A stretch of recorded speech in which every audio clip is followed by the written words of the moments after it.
Deep in the memory of the Paiute people, a terrifying story echoes through time. They tell of the si-te-cah, a tribe of red-haired cannibal giants who once stalked the land. For generations, this was considered a powerful legend, a chilling folktale. But then, something incredible happened. Within the dry, silent darkness of a Nevada cave, archaeologists began to unearth bones. They found mummified remains with distinctively red hair and skeletal frames that seemed unusually large. This is the mystery of Lovelock Cave, where ancient oral history and modern science collide. By the end of this journey, you will hold the evidence to decide for yourself where myth ends and history begins. We will explore what was truly found in that cave and why the official explanation leaves so many questions unanswered. What is your first instinct when a legend appears to come to life? These ancient stories speak of a time when the land was shared, but not peacefully. The Paiute elders recount that the si-te-cah were not mythical beasts, but a tangible and terrifying presence. They were said to be a tribe of towering figures, distinguished by their fiery red hair, who lived on the fringes of the ancient Lake Lahontan, around the marshy area known as the Humboldt Sink. Their name itself carries a heavy meaning, often translated as "chile eaters," referring to the lake's reeds, yet their diet was described as far more sinister. The legends state they were cannibals, preying upon the neighboring tribes, creating an era of fear and constant threat. This was not a brief conflict, but a long-standing struggle for survival. The story reaches its climax with a united action. Tired of living in terror, a coalition of tribes, including the Paiute, finally cornered the last of the si-te-cah in their cave stronghold.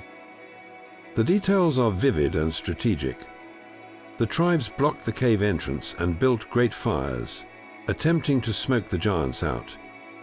When that failed to drive them all into the open, they stormed the cave, ending the reign of the red-haired giants for good.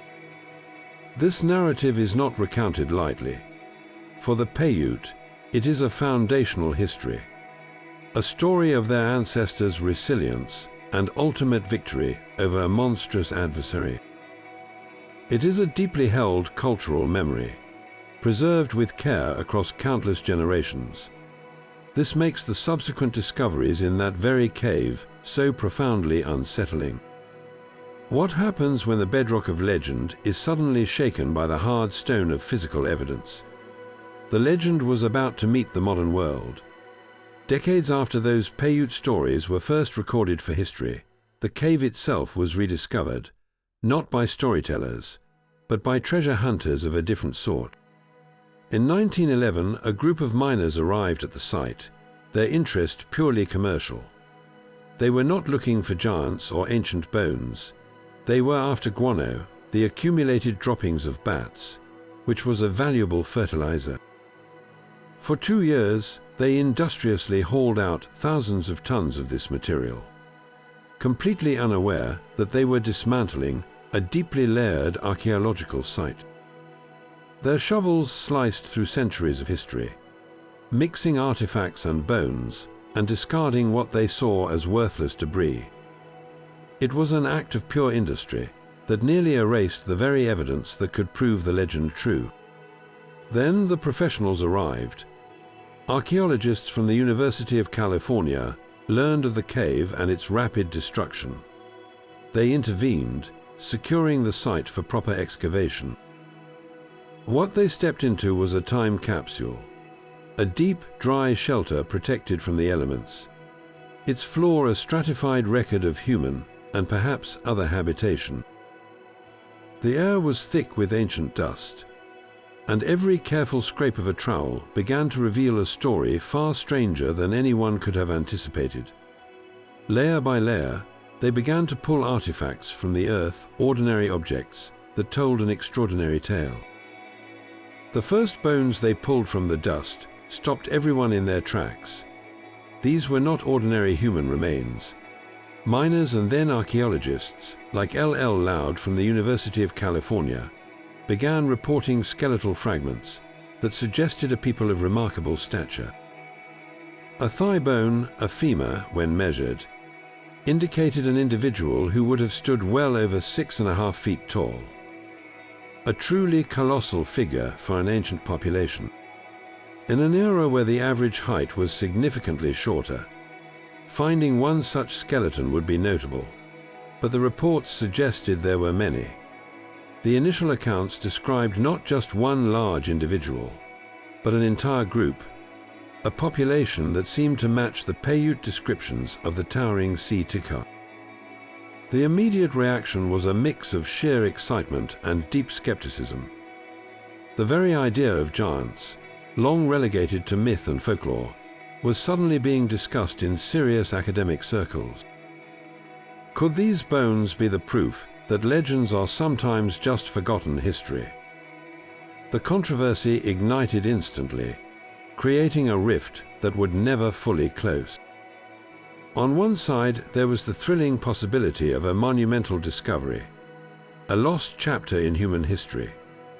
On the other, a firm belief that there must be a more conventional explanation, that the measurements were mistaken or the bones were from more recent, unusually tall individuals.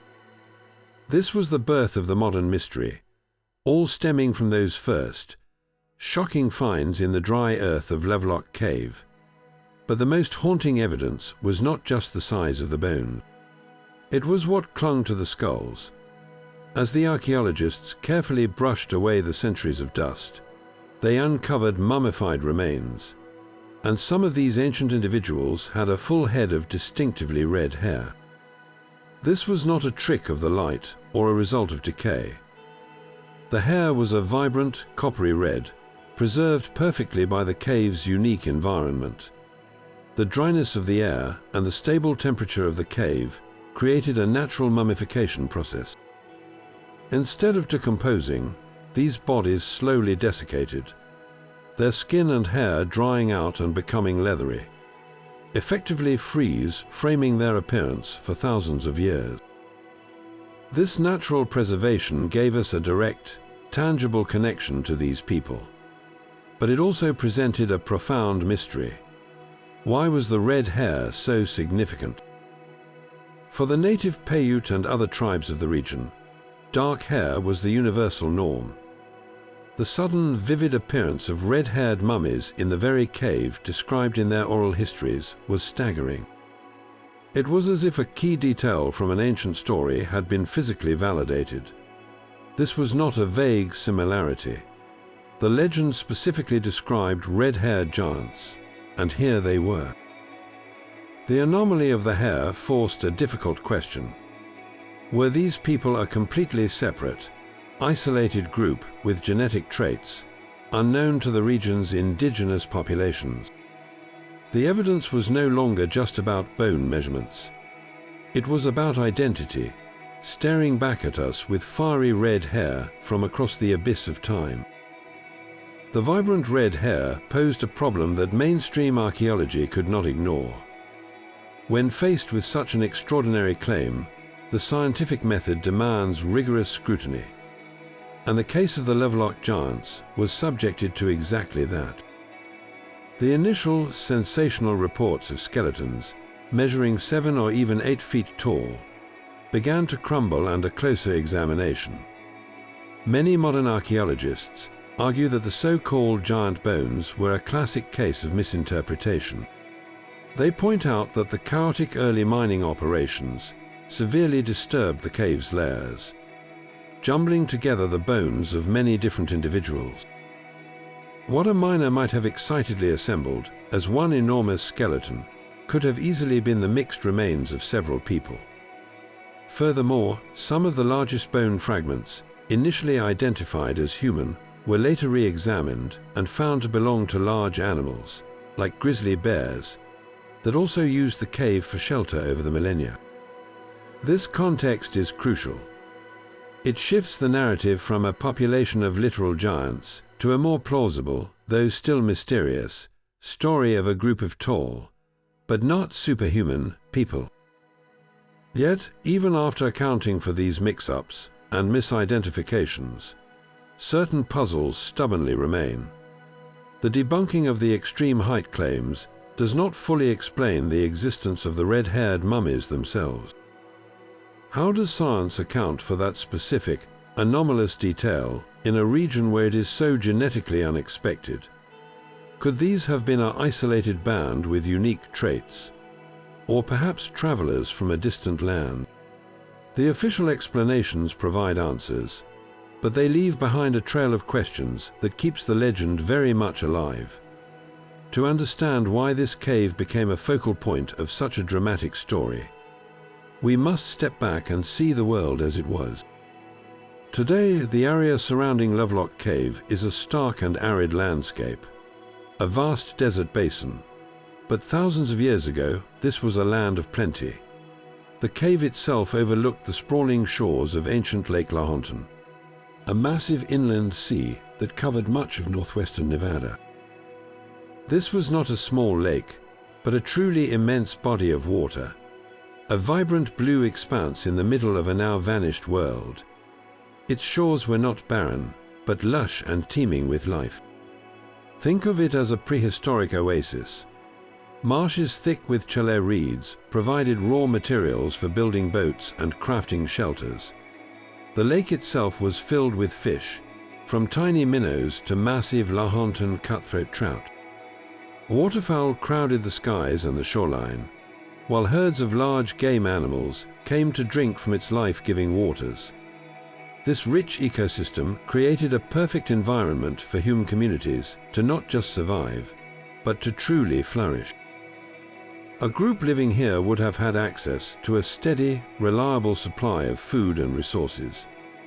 They could build a stable culture, one that had the luxury of developing its own unique traditions and identity over countless generations. The cave provided a perfect shelter, a dry, elevated vantage point from which to observe this fertile world. So the real question shifts. We are not just asking who these red-haired people were, but what happened when this paradise began to disappear. The world around them was changing in the most fundamental way imaginable. The artifacts pulled from Lovelock Cave tell a story far richer than bones alone. This was not merely a shelter, but a home, a workshop, and a storeroom for a people who were masters of their lush, watery world. Among the most astonishing finds were a collection of duck decoys, the oldest ever discovered in the entire world. These were not crude imitations. They were carefully crafted from bundles of chalais reeds, shaped into the form of waterfowl, and covered with real duck feathers. The craftsmanship was so sophisticated, so lifelike, that they would have floated perfectly on the surface of the marsh, luring live birds within range of a hunter's net or spear. This reveals a deep, intimate knowledge of animal behavior, and a creative intelligence for turning the environment's raw materials into effective tools. Beyond the decoys, the cave yielded an incredible array of everyday objects that paint a picture of daily life. There were finely woven baskets, some so tightly crafted they could hold water, used for cooking by dropping heated stones into the liquid. They made sandals from woven fibers, designed for traversing both soft marshland and dry ground. A variety of hunting tools were found, including spear throwers, known as atlatls, which gave hunters tremendous leverage to bring down large game. They fashioned fishing nets and hooks, proving they harvested the lake's bounty. Each of these objects speaks to a vibrant, resourceful, and settled culture. They were not nomads barely scraping by. They were a community that understood their ecosystem on a profound level, using every available resource with skill and ingenuity.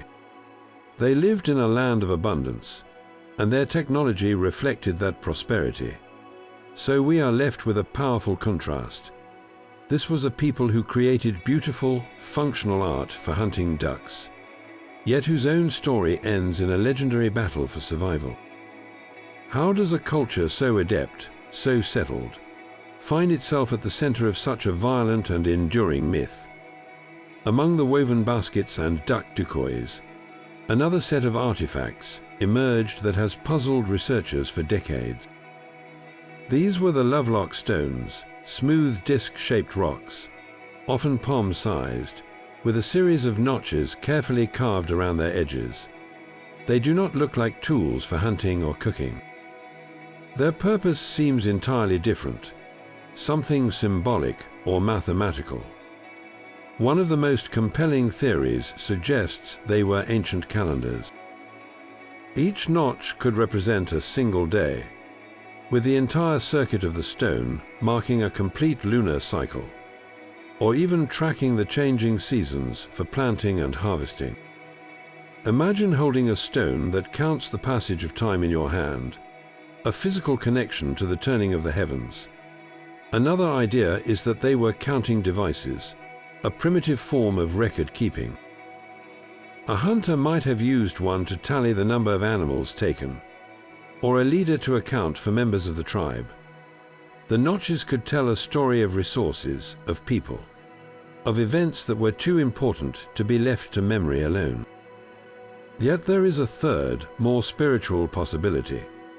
These stones might have been ceremonial objects, used in rituals or as sacred tokens. The act of carving each notch could have been a meditative practice, a way to mark prayers or significant spiritual passages. The stones carry a quiet weight, a sense of intentionality that goes beyond simple utility. They are a silent language waiting to be deciphered. What story were the people of this cave trying to tell? Were they tracking the moon, counting their bounty, or speaking to their gods?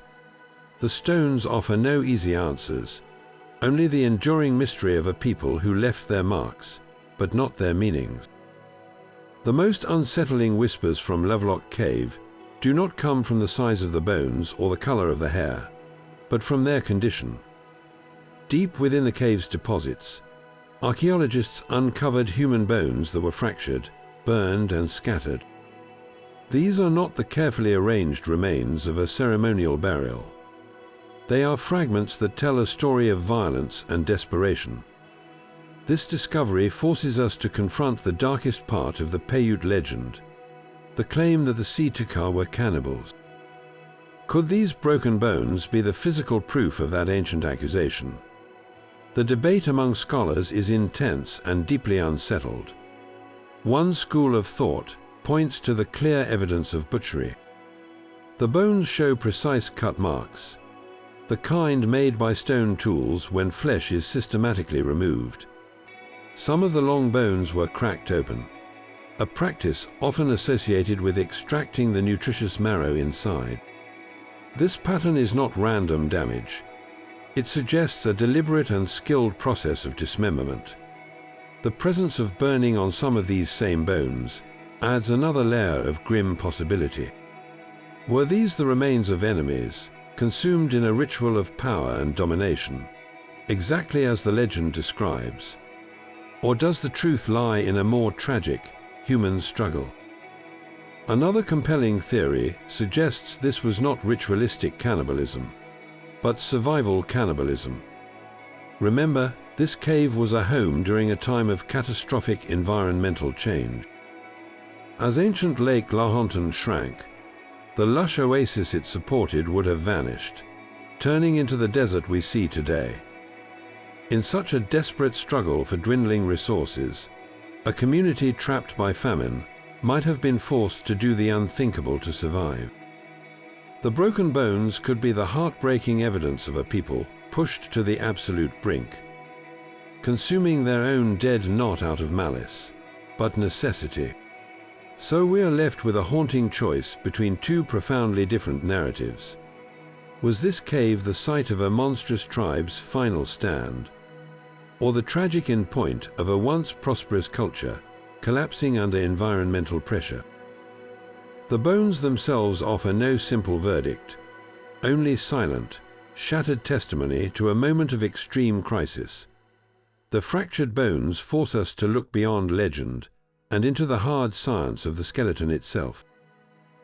To understand who these people truly were, we must ask what their physical remains can actually tell us, setting aside the sensational claims and focusing on the measurable evidence. The central question of their size is the first place to start. While early reports spoke of 7 and 8 foot giants, modern physical anthropology paints a more nuanced picture. The average height for these individuals, based on the most reliable bone measurements, appears to have been around 6 feet tall. In our modern world, that might not seem extraordinary, but we must view this through an ancient lens. Several thousand years ago, when the average person stood closer to 5.5 feet, a population where many men reached 6 feet or more would have been genuinely imposing. They would have towered over their neighbors, creating a powerful and likely intimidating physical presence. This alone could easily seed the legend of giants, transforming a real height advantage into a mythic stature over generations of storytelling. But science pushes us to ask why they were so tall. Were they simply a robust, well-nourished people? Or does their stature point to something more unusual? This is where we enter the realm of medical possibility. One theory suggests a genetic condition like pituitary gigantism could have been present within this isolated group. This condition, caused by a tumor on the pituitary gland, results in the excessive production of growth hormone, leading to abnormal skeletal growth, particularly in the hands, feet, and face. If this condition existed within their small, closed gene pool, it could explain the occurrence of a few truly exceptional individuals, whose remarkable bones would have become the focus of the most dramatic stories. Yet, this does not explain the entire population's general tallness or their distinctive red hair. The true key to unlocking their origins likely lies in a science that was unavailable to the early excavators: deoxyribonucleic acid. Modern genetic testing could potentially solve this mystery. If viable DNA could be extracted from these ancient remains, it could tell us a profound story about their journey. Are they a genetically distinct branch of early Native Americans? An isolated group that developed unique traits like red hair over millennia? Or does their genetic signature point to a distant transoceanic origin, connecting them to seafaring peoples from across the Pacific? Such a finding would revolutionize our understanding of ancient migration patterns. Morphological studies, the detailed analysis of bone structure and skull shape, could also provide clues, revealing whether their physical features align with known populations or represent something entirely different. The great tragedy of Lovelock Cave is that the most destructive period was its first. The guano mining and the less refined archaeological practices of a century ago may have forever contaminated or destroyed the very evidence we need. The bones were handled, stored, and in some cases lost, making a definitive modern analysis a tremendous challenge. So we are left with a puzzle where the most critical pieces might be missing. The bones suggest a tall, distinct people, but without that genetic key, their true story remains locked within the earth, a secret the cave is not yet ready to surrender. This fiery red hair is the single most tangible thread connecting the legend to the evidence. Its vivid presence demands a scientific explanation, forcing us to ask whether we are looking at a genetic anomaly, a chemical transformation, or something else entirely. The most straightforward scientific explanation points to the natural processes of decay. After death, hair pigments break down at different rates. The dark pigment, eumelanin, often degrades more quickly than the lighter, reddish-yellow pheomelanin. Over centuries, this chemical shift could theoretically turn dark brown hair into a reddish or auburn shade. This is a well-documented phenomenon in archaeology, and it offers a logical, non-mysterious reason for the hair color. Yet, many researchers argue this does not fully account for the Lovelock mummies. The reports describe a vibrant, coppery red, not the dull, faded orange often seen in decomposing hair. The persistence and intensity of the color across multiple individuals suggests something more than just post-mortem change. Could this point to a unique genetic lineage? The possibility is captivating.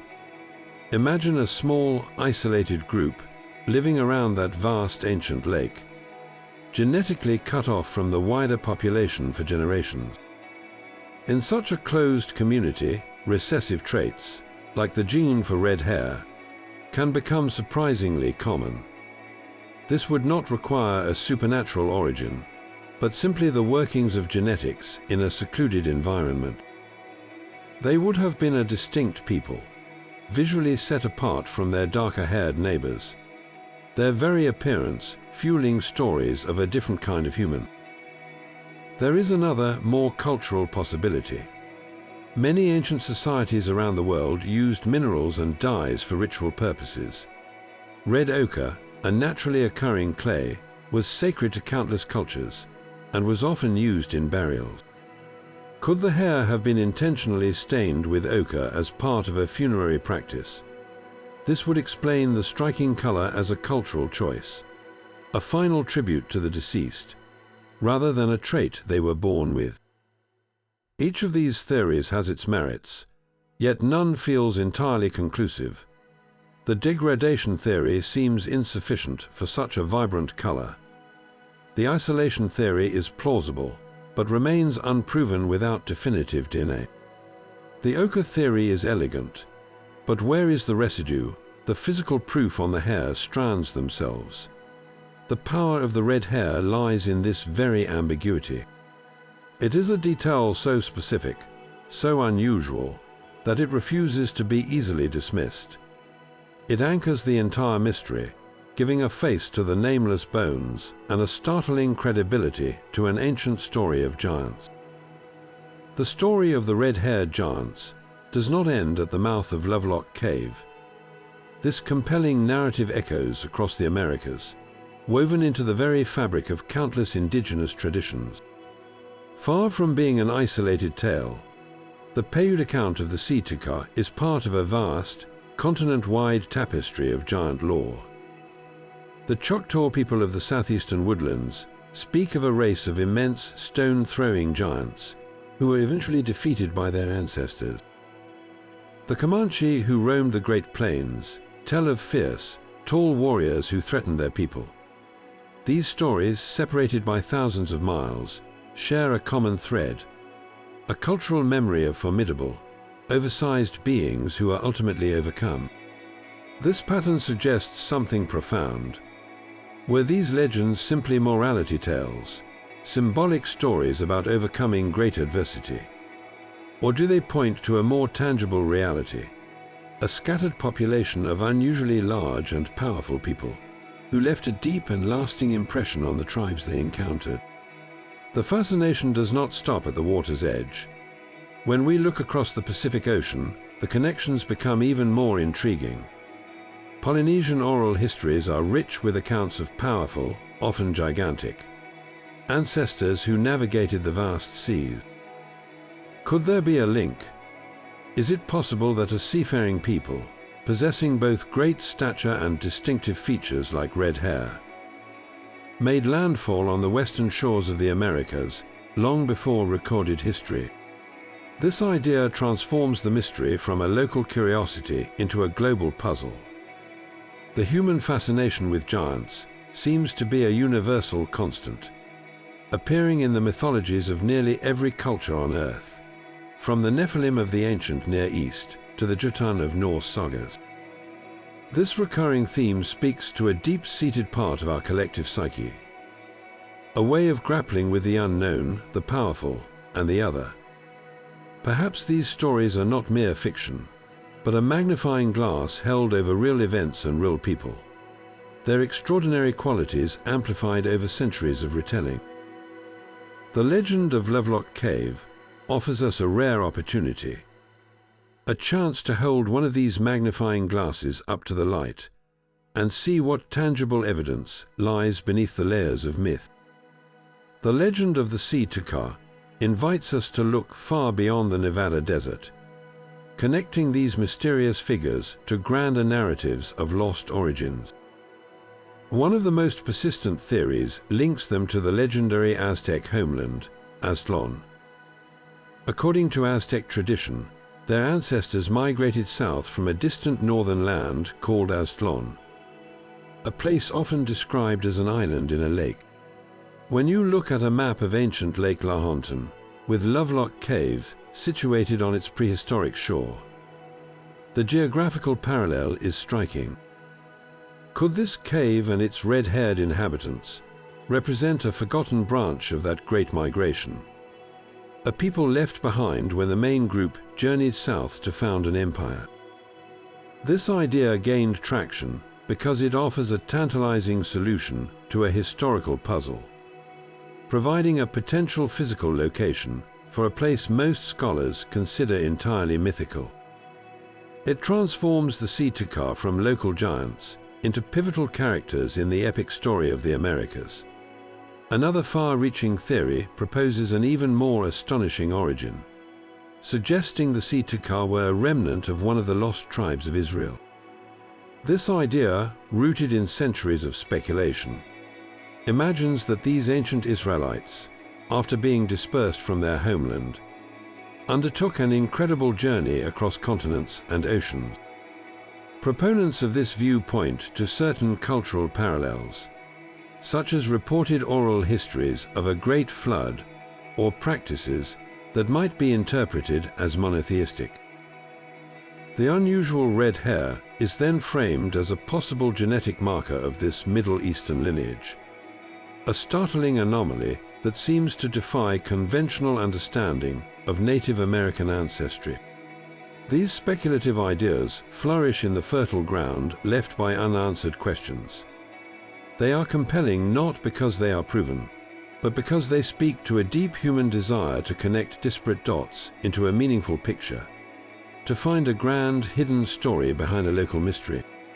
They represent the far end of the spectrum of alternative history, where archaeology meets imagination. While mainstream science remains deeply skeptical, these theories underscore a powerful truth about the Lovelock Cave mystery. Its enduring power lies in its ability to make us question the official story and wonder if the history we know is merely a fraction of the story that was. While the miners were digging for guano, a Paiute woman was fighting to preserve her people's memory. Sarah Winnemucca stands as a monumental figure in this story, a bridge between her people's deep oral history and the written records of a new world. Born into a leadership family around 1844, she witnessed the rapid transformation of her homeland and the immense pressure on her culture. Fluent in English, Spanish, and several native languages, she became a powerful translator in every sense of the word. She was not merely repeating old stories, she was a historian and an activist, using the written word as a tool to ensure her people's voice would not be erased. In the 1880s, she published a book called Life Among the Paiutes, Their Wrongs and Claims. This was a revolutionary act, one of the first autobiographical accounts written by a Native American woman. Within its pages, she meticulously recorded the history and legends of her people, including the chilling account of the si-te-cah.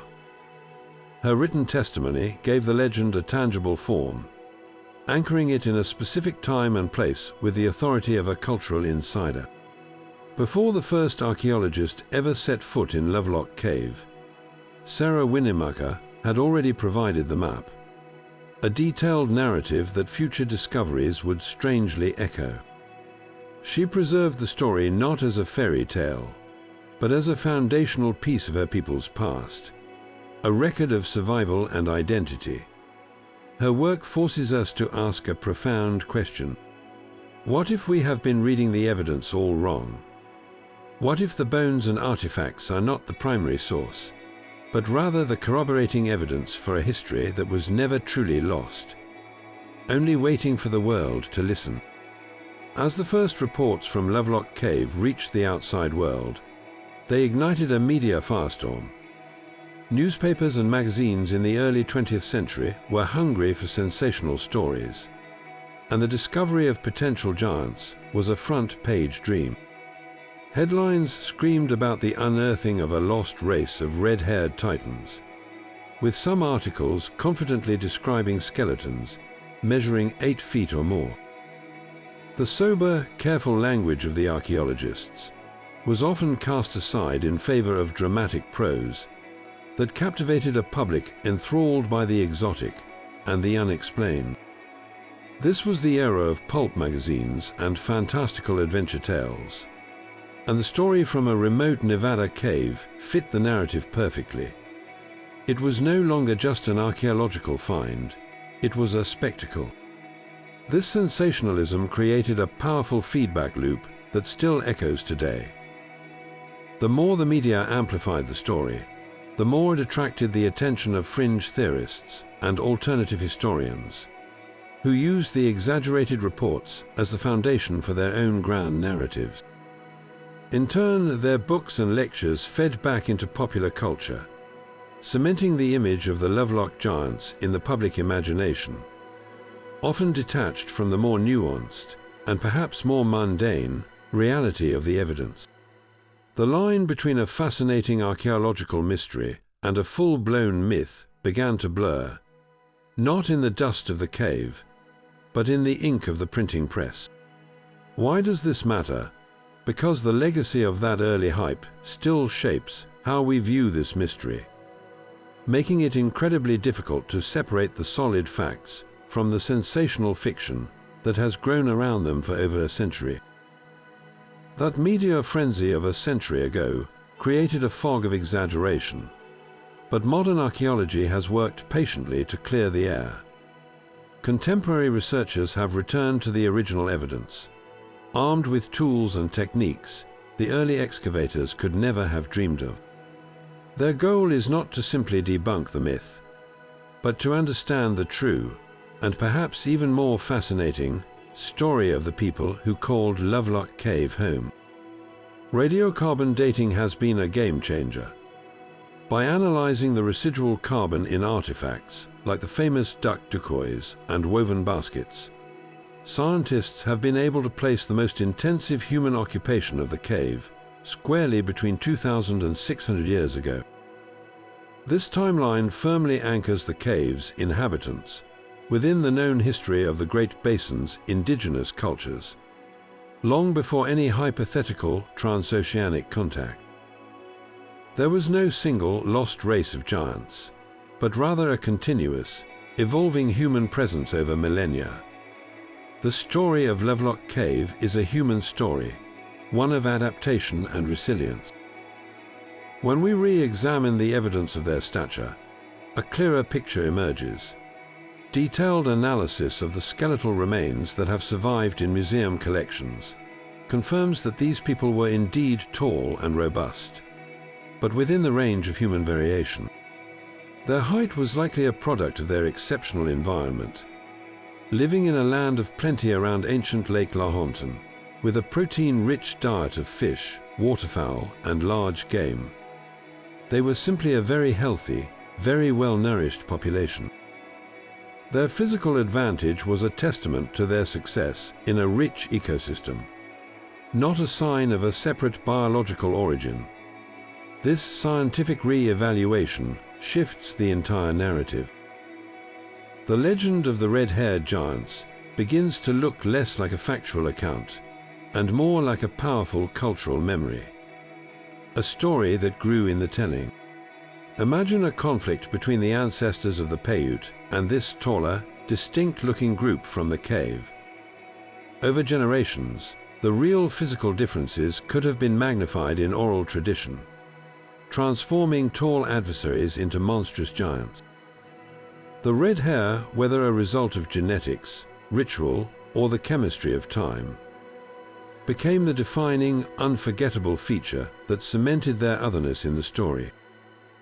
This does not make the legend any less meaningful. In fact, it may make it more so. It becomes a profound example of how history is processed and preserved through the human lens of memory and story. The real mystery is not about giants, but about how we, as humans, remember our past and encode our most significant encounters into the bedrock of our identity.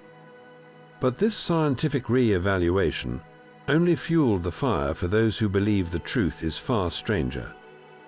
When mainstream archaeology closes a door, the world of alternative history opens a window to the stars. Perhaps the most famous of these theories comes from author Erich von Däniken, who proposed in his book Chariots of the Gods that the Lovelock giants were not of this earth. He and others like him suggest these beings were ancient astronauts, extraterrestrial visitors who intermingled with early humans, or were perhaps even stranded here long ago. Their unusual stature and distinctive red hair are framed not as genetic quirks, but as biological markers of an otherworldly origin. Proponents of this view point to the legend itself, interpreting the Paiute's decisive victory not as a war against another tribe, but as a human uprising against powerful, potentially oppressive alien overlords. The advanced technology implied in such a scenario, they argue, could explain the sophisticated craftsmanship of artifacts like the duck decoys, reimagining them not as human ingenuity, but as knowledge bestowed by star travelers. This theory stretches the available evidence to its absolute limit, transforming a local conflict into an interstellar drama. Another fringe idea posits that the si-te-cah were not aliens, but a pre-Adamite race. This concept, championed by some alternative researchers like Ross Hamilton, suggests these red-haired giants were the original inhabitants of the Americas, a separate creation or an earlier wave of human-like beings who were already established here long before modern Native American peoples arrived. In this narrative, the Paiute legend becomes the story of a newer population displacing an older, more primordial one. The evidence used to support these extraordinary claims is often a selective reading of the same facts that puzzle mainstream scholars. The red hair is presented as an impossible anomaly. The reported large bones, despite their debunking, are cited as definitive proof.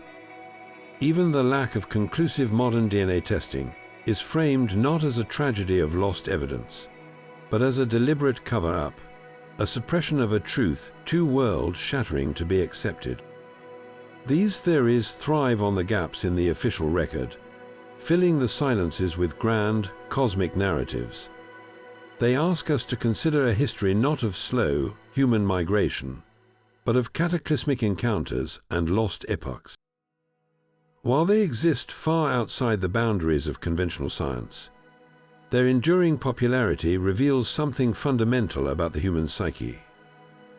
We are drawn to mysteries that challenge our understanding of the world, and sometimes the most satisfying answer is not the most probable one, but the most extraordinary. The story of the si-te-cah has long since escaped the confines of the cave, weaving itself into the very identity of the region. Drive through the Nevada desert today, and you will find the legend alive in the landscape itself.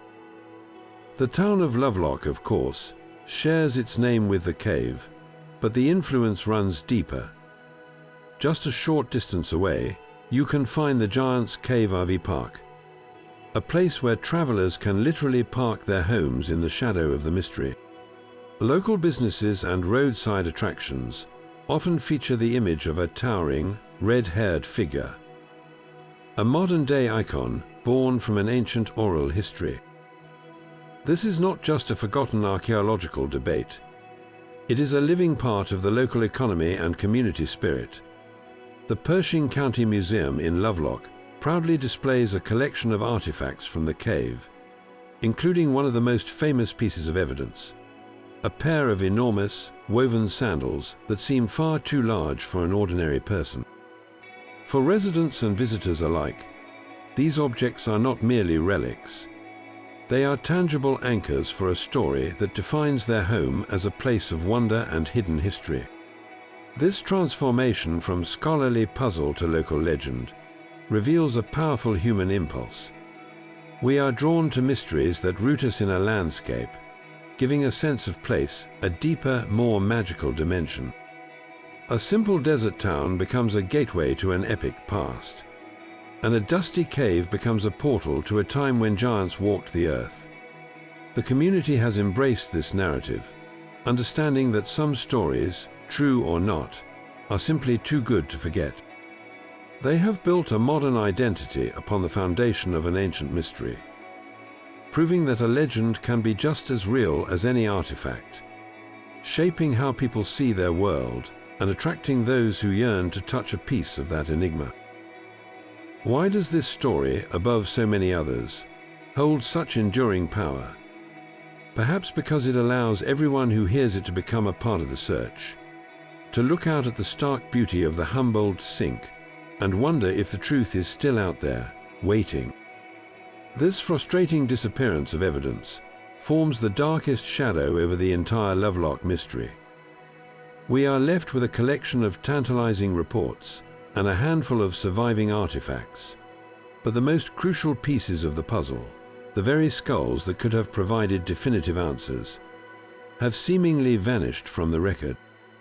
Numerous accounts from the early 20th century claim that several of the largest and most complete crania, along with other significant skeletal remains, were carefully packed and shipped off to major institutions for further study, with the Smithsonian Institution in Washington, D.C., being the most frequently cited destination. These were not minor fragments, but the very specimens that fueled the initial giant headlines. The official record, however, tells a different and deeply unsatisfying story. Inquiries to the Smithsonian and other museums often yield the same response, that they have no record of ever receiving such specimens, or that the items in their collection attributed to Lovelock Cave are of normal human dimensions. This glaring discrepancy between historical reports and modern institutional accountability is the fertile ground where conspiracy theories take root. The most popular theory suggests a deliberate cover-up, a systematic effort by the scientific establishment to hide evidence that contradicts the mainstream narrative of human history. Why would they do this? Proponents argue that the existence of a separate, large-bodied race in ancient America would fundamentally rewrite the history books, undermining accepted migration theories and challenging our very understanding of the human past. It is far easier, the theory goes, to simply lose a few inconvenient boxes of bones than to admit that our historical timeline is profoundly wrong. This idea of a hidden history resonates deeply with a universal suspicion that powerful institutions are not always truthful. Yet there is another, more mundane but equally plausible, explanation for the loss. We must remember the context of the era. The early 1900s were a chaotic time for archaeology. Specimens were often poorly catalogued, mislabeled, or stored in inadequate facilities. A box could easily be lost in a vast warehouse, or its identifying tags could disintegrate over time. Furthermore, the destructive guano mining that preceded the proper excavation means that some of the most dramatic finds might have been literally shoveled into bags of fertilizer and spread across fields, lost to science before they were ever properly documented. The truth of the missing skulls likely lies somewhere in the murky space between bureaucratic incompetence and the romantic allure of a grand conspiracy. This evidentiary black hole forces us to confront a difficult reality. Without the physical proof, the mystery of Lovelock Cave can never be fully solved to everyone's satisfaction. It forever remains a story where the most important chapters have been torn from the book, leaving us to decipher the tale from the cryptic footnotes that remain. The people of Lovelock Cave were not an isolated anomaly. but a brilliant chapter in a much older story.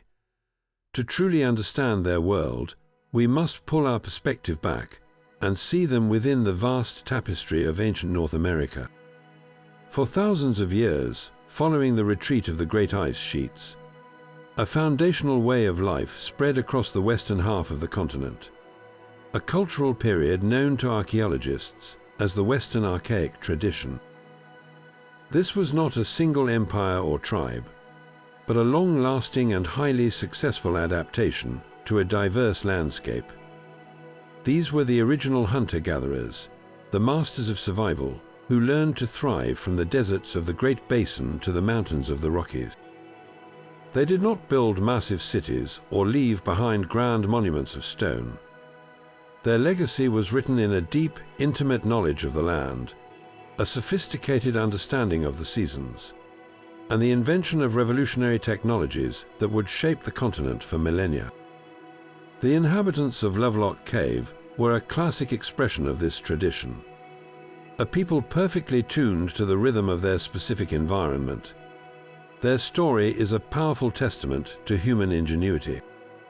Imagine a continent slowly being populated by small, mobile bands of people. They followed the game, they harvested the wild plants, and they carried their entire world with them.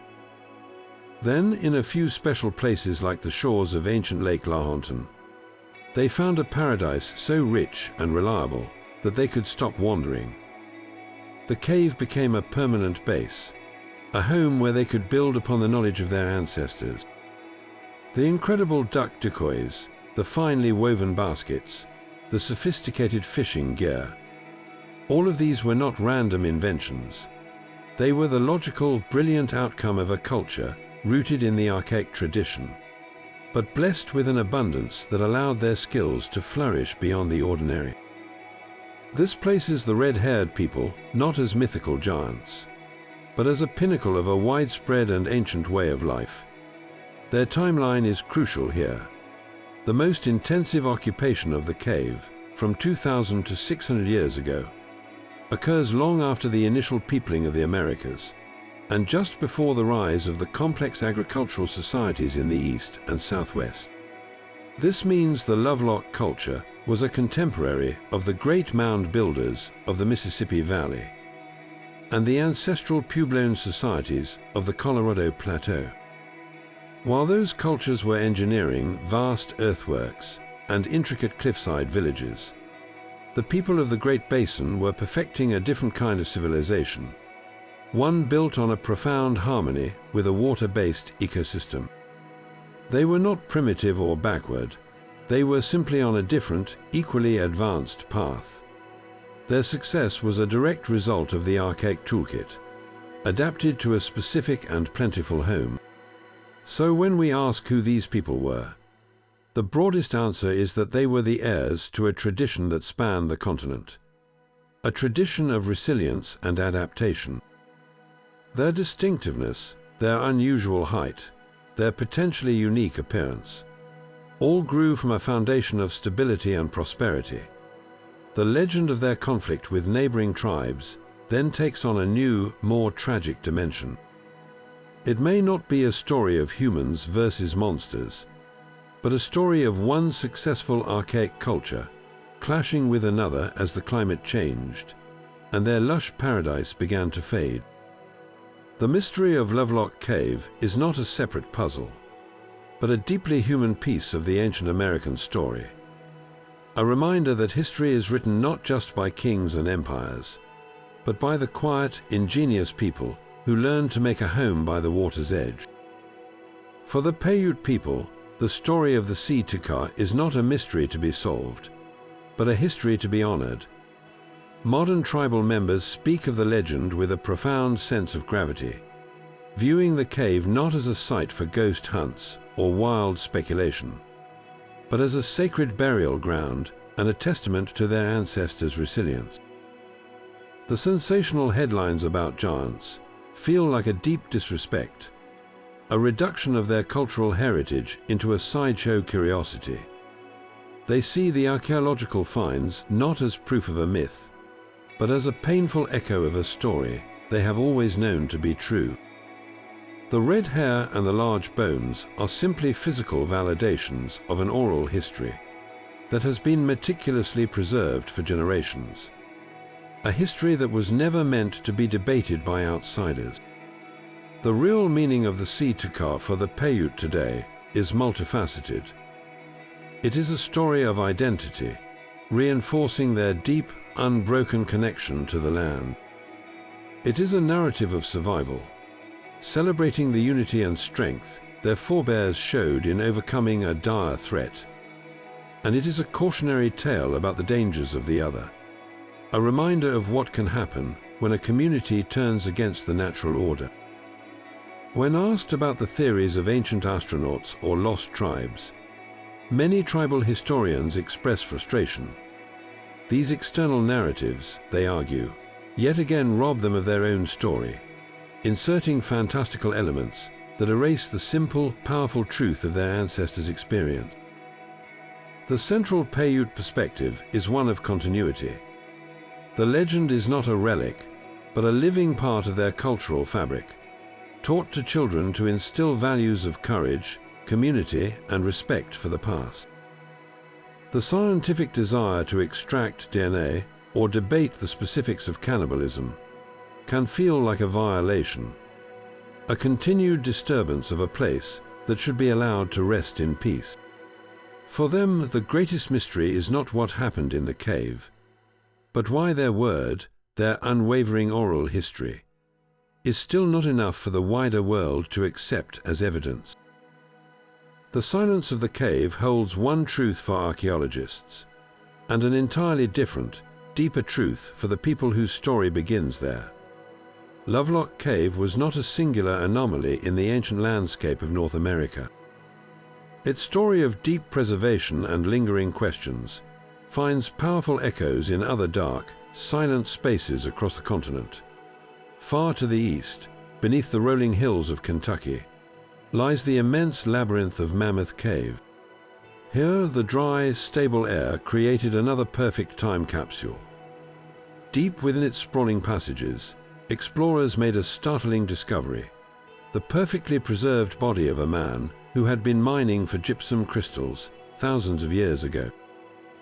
He was found lying on a woven mat, his tools beside him, his torch reeds stacked neatly against a wall, as if he had simply laid down to rest. The conditions were so ideal that his remains, like those in Lovelock, were naturally mummified, his skin and clothing frozen in time. The parallels are striking. Both caves served as vast natural refrigerators, protecting not just bones, but the fragile stuff of life itself, the baskets, the tools, the very torch that lit his final moments. These are not just burials, they are frozen scenes from a distant past. Yet Mammoth Cave presents its own profound mystery. Why did this ancient miner venture so deep into the absolute darkness, navigating miles of treacherous passages with only a flickering torch? Was it purely for resource gathering? Or was there a spiritual, ceremonial dimension to his journey into the earth that we can no longer comprehend? Then we have the story from Nevada's own Spirit Cave. Discovered in 1940, this site held the mummified remains of a man wrapped in an intricate shroud of woven marsh plants. Like the Lovelock finds, he was remarkably preserved by the arid cave environment. For decades, his true age was a matter of fierce debate. When scientists were finally able to apply modern radiocarbon dating, the results were staggering. The Spirit Cave mummy was revealed to be over 10,000 years old, one of the most ancient human remains ever found in North America. This single discovery forced a dramatic rewriting of the history books, proving that people had been in the Americas far earlier than previously believed. His existence, like the artifacts in Lovelock, stands as a silent challenge to our assumptions. Each of these caves, from Lovelock to Mammoth to Spirit, acts as a unique window. They offer us not the grand sweep of history, but intimate, almost unbearably personal glimpses. We see a duck decoy meant to fool a bird, a torch left leaning against a wall, a carefully woven burial shroud. These objects connect us across millennia to individual human experiences, to moments of creativity, labor, and final rest. Yet for every answer they provide, they pose a dozen new questions. The caves give us the what and the how, but they fiercely guard the why. They remind us that the deepest mysteries are not always about giants or lost civilizations, but about the quiet, enigmatic lives of the people who came before us, their stories still whispering from the dust. The human mind seems wired for giants. We are drawn to the idea of a lost world populated by beings of immense power and mystery, a past that feels larger and more epic than our own. This fascination taps into something deep within our collective psyche, a longing for an age of wonders that challenges the sometimes sterile narrative of conventional history. The story of the Lovelock giants offers a perfect vessel for this yearning. It is not just a local legend, but a key that seems to unlock a door to a more fantastical version of our world. When we hear such tales, we are not merely processing information. We are embarking on an emotional journey. The established timeline of human migration and development can feel rigid and settled, a story already written. The possibility of a red-haired race of formidable people disrupts that clean narrative, injecting a thrilling dose of the unknown. It allows us to play with the idea that our history books are incomplete, that there are still profound secrets waiting in the earth, secrets that could rewrite everything we think we know. This appeal is powerful because it makes us feel like explorers and detectives in our own right, active participants in an unfolding mystery rather than passive recipients of a finalized past. There is also a primal comfort in the scale of such stories. In a modern world that can often feel overwhelming yet strangely small, the concept of giants restores a sense of grandeur and mythic proportion to the human story. It connects us to a time when the world was untamed and filled with formidable challenges, when humanity had to summon incredible courage and unity to overcome monstrous adversaries. The Paiute legend of a coalition of tribes banding together to defeat the si-te-cah is a classic epic, a story of good versus evil on a larger-than-life canvas. This narrative satisfies a deep-seated need for clear stakes and heroic triumphs, a stark contrast to the complex and ambiguous conflicts of our current era. Ultimately, the enduring mystery of Lovelock Cave endures not simply because of the evidence, but because of the void it represents.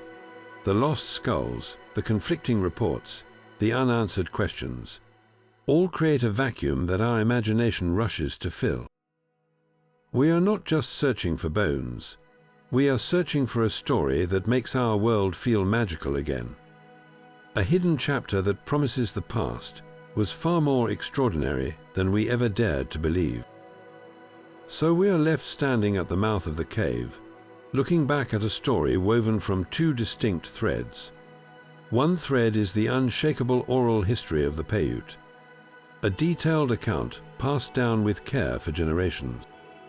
The other is the physical evidence pulled from the dry dust of Lovelock Cave itself, the red-haired mummies, the tall skeletal remains, and the artifacts of a lost daily life.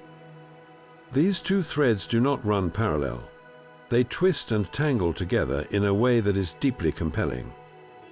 The legend provides a narrative of conflict and otherness, while the archaeology provides tangible, haunting details that refuse to be easily dismissed. The vibrant red hair, the evidence of unusual stature, and the signs of extreme violence all resonate with the ancient story of the si-te-cah. This is the power of the mystery, the point where myth and history cease to be opposites and begin to feel like two sides of the same coin. The official explanations have done their best to separate them, attributing the red hair to chemical decay and the large bones to a well-nourished people. Yet the echo of the legend remains, a persistent whisper that the truth is more complex than any single explanation can contain. Perhaps the most profound understanding lies not in choosing one side over the other, but in accepting that the lines between a factual event and a powerful cultural memory are often beautifully, mysteriously blurred. A real conflict with a physically distinct group of people could have been magnified over centuries of storytelling, transforming tall adversaries into giants, and a hard-fought victory into an epic tale of good triumphing over monstrous evil. The story served a purpose, teaching lessons about unity, courage, and resilience. So we arrive at the final, lingering question. Are the red-haired giants of Lovelock Cave a forgotten chapter of our human history? A literal people whose story was waiting to be unearthed? Or are they a powerful metaphor, a symbolic representation of the great adversities every culture must eventually face and overcome? Or is the most satisfying answer a combination of both? A real event that was so significant it evolved into a legend, forever branding itself into the memory of a people and the landscape they called home. The cave has given up many of its secrets, but this ultimate question it leaves for you to decide. What do you believe lies at the heart of this enduring American mystery? Share your own theories in the comments below, and continue the search for answers that began so long ago in the silent darkness of that Nevada cave.